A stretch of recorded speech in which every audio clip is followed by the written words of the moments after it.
Hello and welcome to day 3 of Wrestle Kingdom Weekend. I am your host, Daniel.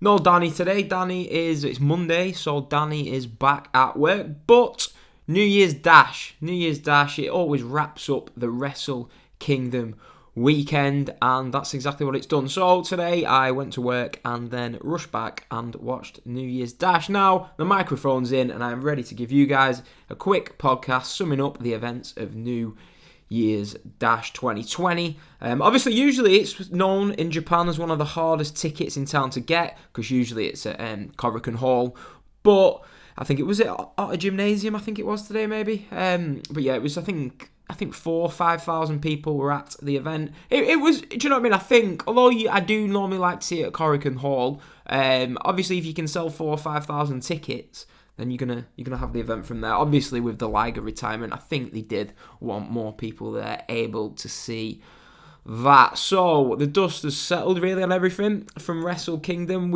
Looking back, I mean, I hope you all enjoyed our reviews and recaps from the two nights. We obviously, do you know what I mean? We've given up our time to giving you a detailed podcast pretty much straight after the show. So for people who listen to it, I appreciate that. But yeah, this is basically just a New Year's Dash recap show. So how great. Let's just start on what a positive. Now, I enjoyed the show overall, but the start to the show, as I'd spoke about on the other shows, we were meant to be going to Wrestle Kingdom this weekend.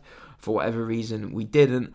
But this moment at the start of the show, the Liger retirement segment was just, the ceremony, it was unbelievable. It was on another level. It was everything why we love professional wrestling. It was just, I'll recap exactly what happened. So it started off with a package of Liger's career. We saw pictures from all these great matches. We even had a bit of Chris Benoit in there.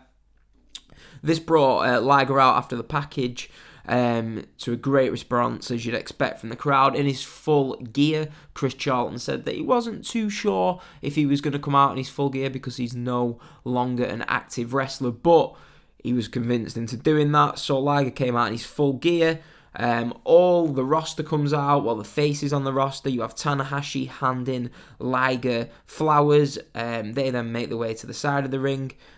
We have Chaos out. Okada gives flowers to Liger. We had a great moment where they're all stood there taking a picture in the ring for the photographers. All of Chaos with Liger. Ospreay, bless him, he's not in the picture. And then someone goes to him, the typical dopey Ospreay. Someone goes to him, come on, Will, get in the picture. And he goes, oh, you want me? So he gets into the picture. That made me chuckle. You had a great moment where Okada whips out his phone and they all get in a selfie for Liger. That brought a great response from the crowd. It was just the faces on all the wrestlers, the looks on all the wrestlers' faces that made you realise just how big this was. I mean, you had Juice Robinson on his way out. He turned around to Finlay and you could just hear him say, wow. Do you know what I mean? We're here for this. And it just really sunk home what a big moment we were all witnessing. You had May, he was out, the owner of New Japan. Liger's wife, his son, they're out crying. And then this is when I think it got everyone.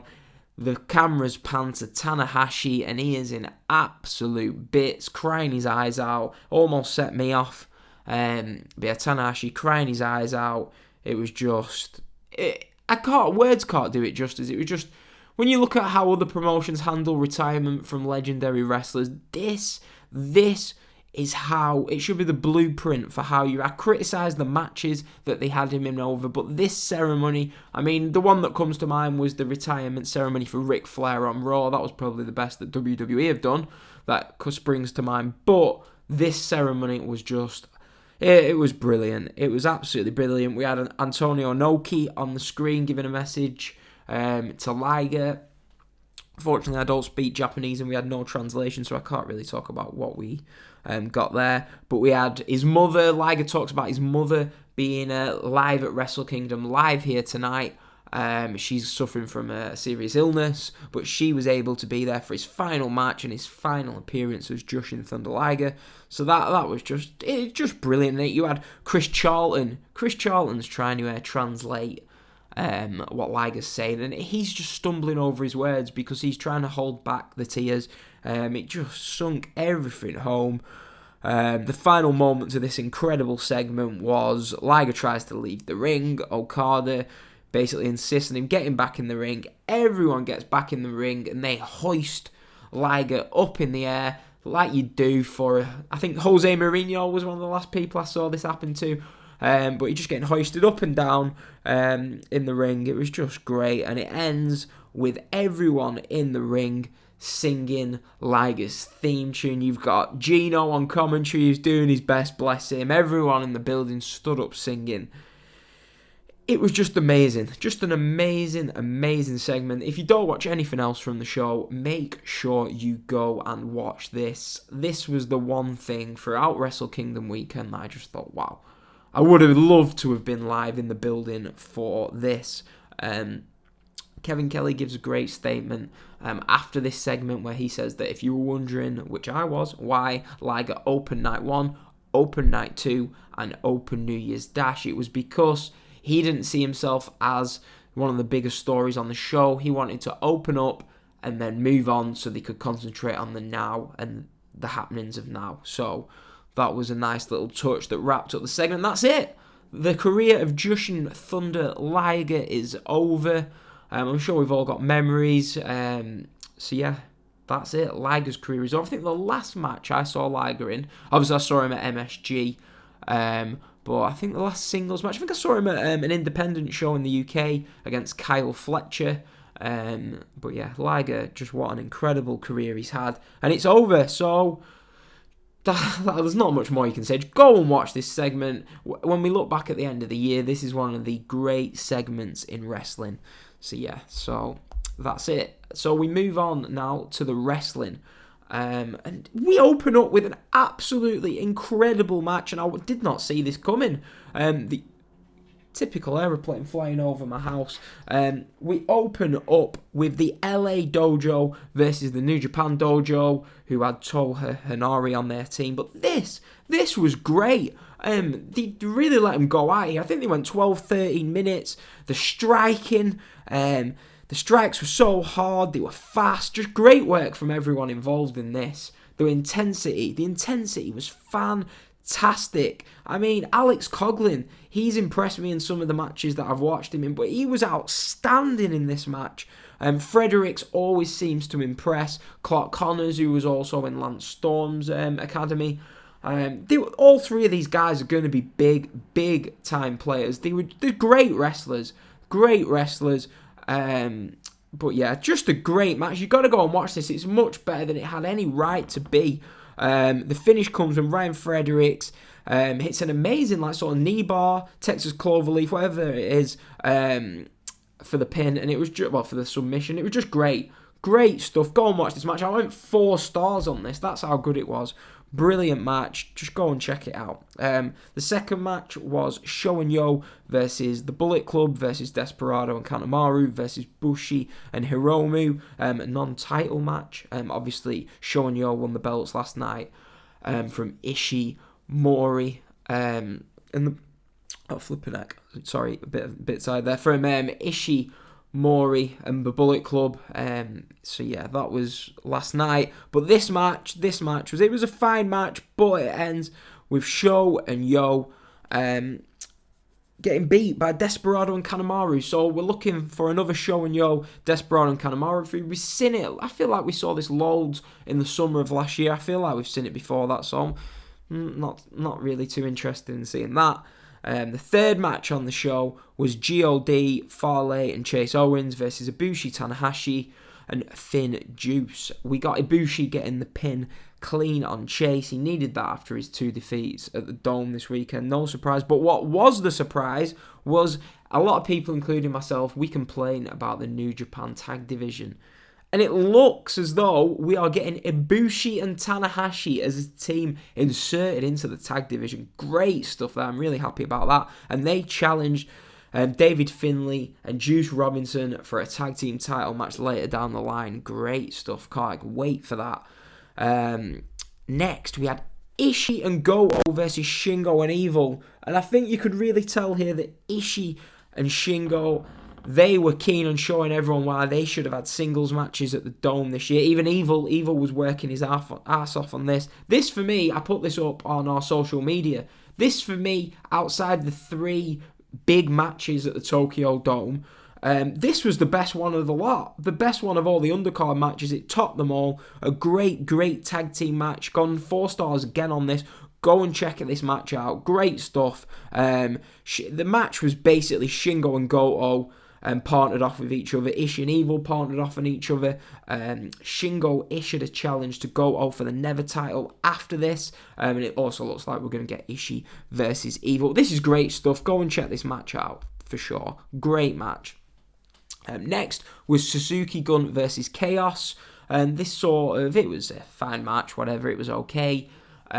This sort of ended with Taichi, let's go Taichi chants echoing around the gymnasium, which was quite surprising. But he used the fingers from Isco on Okada that ended with a DQ finish. So we are going down the line of an Okada-Taichi feud. Feels a little bit fresh. Not sure if Okada will get a good match out of Taichi. So we're going down the route of Okada-Taichi. They also then quickly had Ospreay and Sabre brawling. So we're going to get an Ospreay-Sabre match, which is brilliant.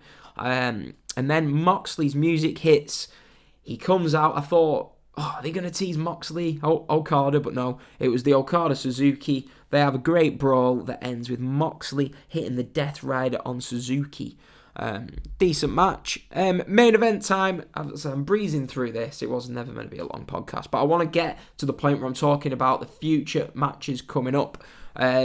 So yeah, we had Naito and Sonata versus Kenta and Jay White. Kenta comes out to crazy heat. Sort of maybe backs up Danny's point about why they did what they did at the end of Wrestle Kingdom last night. So yeah, if you listen to this, maybe you did have a point. But I still am going by my claim that they should have had Naito end the show celebrating instead of the Kenta angle. But they didn't do that, and we should trust in Gedo.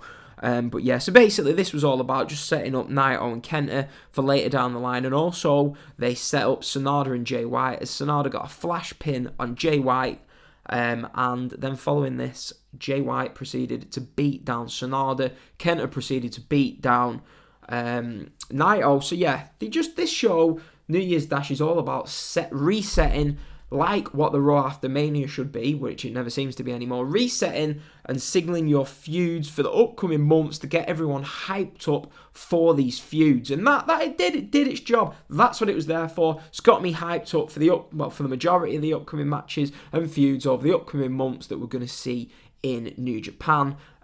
So I'm I'm just going to run through the matches for you that they set up that are going to be built for that we're going to see in the upcoming months in New Japan. And it's quite an impressive list. We've got Naito versus Kenta that was set up. That's going to be a double championship match. We've got Sonata versus Jay White. Might not be the match that I particularly want to see, but at least it's a little bit fresh. I'm sick of seeing Jay White face off against the likes of Goto. Sonata seems to be having matches with Okada forever. So Sonata versus Jay White, let's see what they can do. We also have Okada versus Taichi that was set up. I was left asking the question after Wrestle Kingdom, where does Okada go from here? And it seems like he's going to go into a feud with Taichi. This should help Taichi.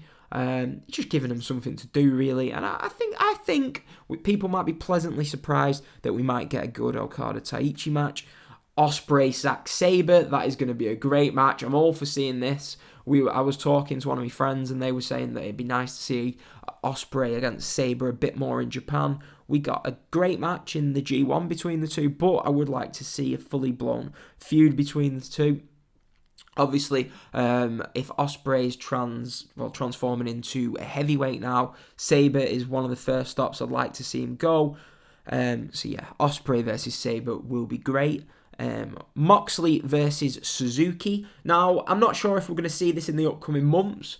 I'd say maybe we might get it at Sakura Genesis at the end of March, but a part of me thinks they might save this for Dominion.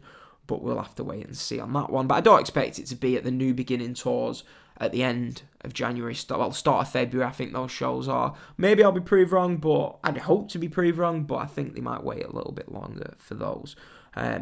Goto versus Shingo, never open weight. That's another match I expect to be announced on the upcoming New Beginning tours. That'll be a great match. They had a good match in the G1. Shingo tonight was fantastic.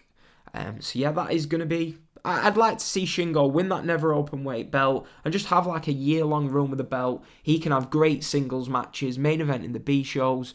So yeah, give Shingo a run with the belt and just have him have some great feuds. Hopefully, one with Ishii down the line. But that is not for now because they've built for yet another Ishii versus Evil match. This seems to be one of New Japan's sort of go-to feuds. Sort of like, I don't know, off the top of my head, like a Naito Taichi, a Go OJ White feud. There's some of the matches that we saw throughout 2019. Ishii Evil was one of them. I think we saw it at the big show in May last year. I seem to remember doing a podcast with Danny talking about that match. They have good matches, but I'm a fan of Evil. I much prefer him to Sonada. Obviously, I love Ishii because he's one of the best wrestlers in the world, but I would like to see maybe... do you know what I mean? The two face different opponents, but this is just sort of a filler feud before hopefully we get some big Ishii matches later down the line and maybe some big Evil matches. They both had great G1s. Evil was great in this year's G1. Check out his match with Ibushi if you've not seen that. That was one of my favourite matches from the G1.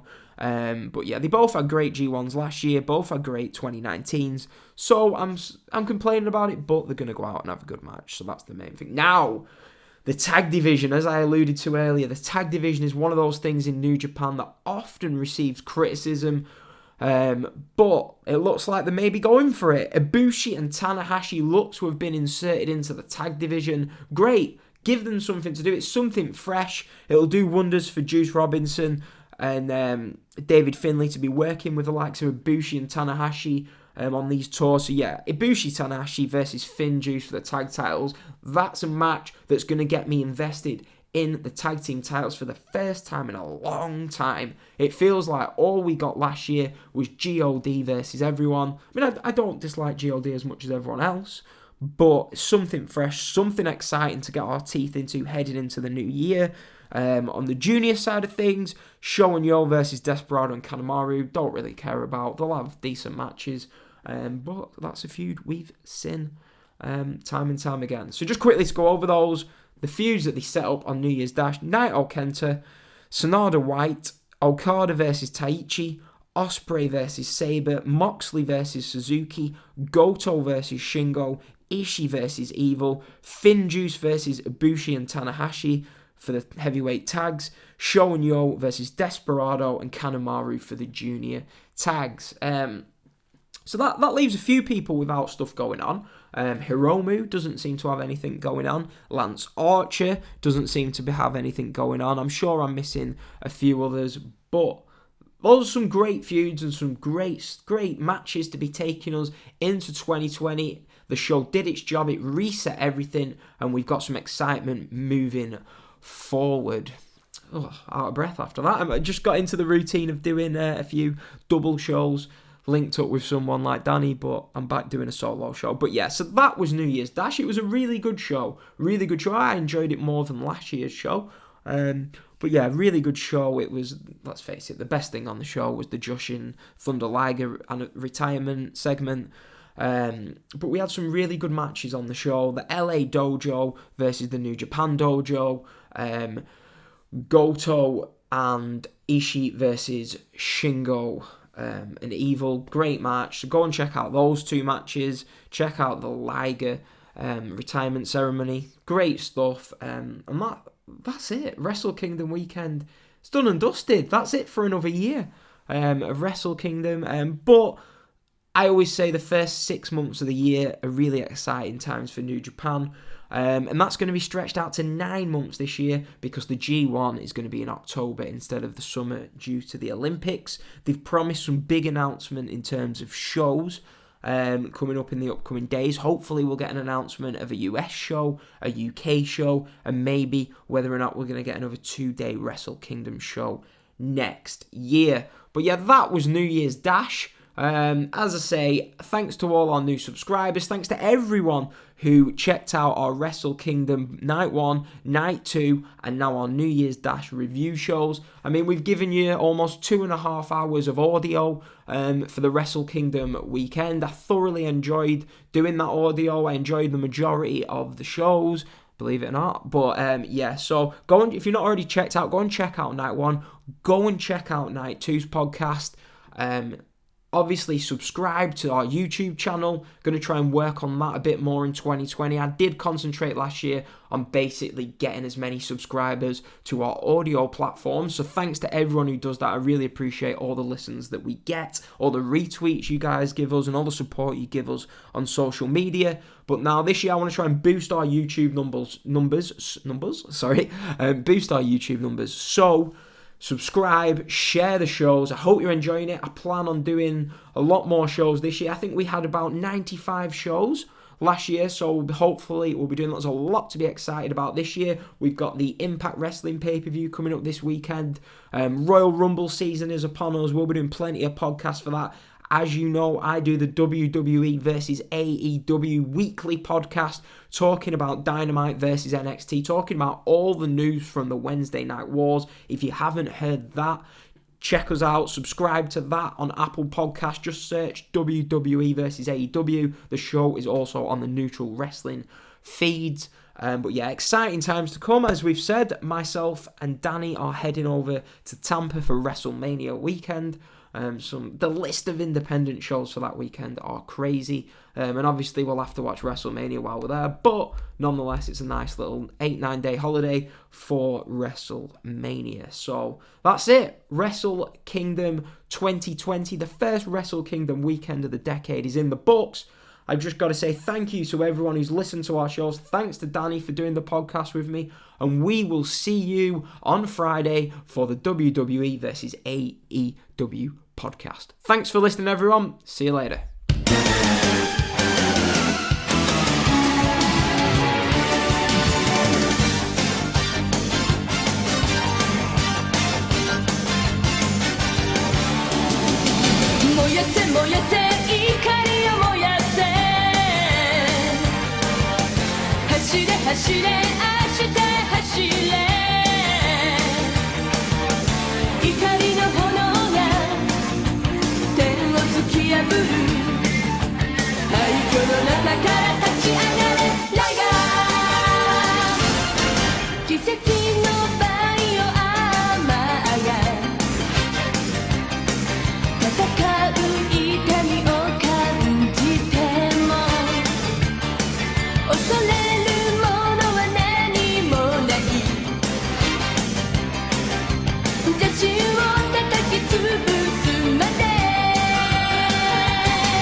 中から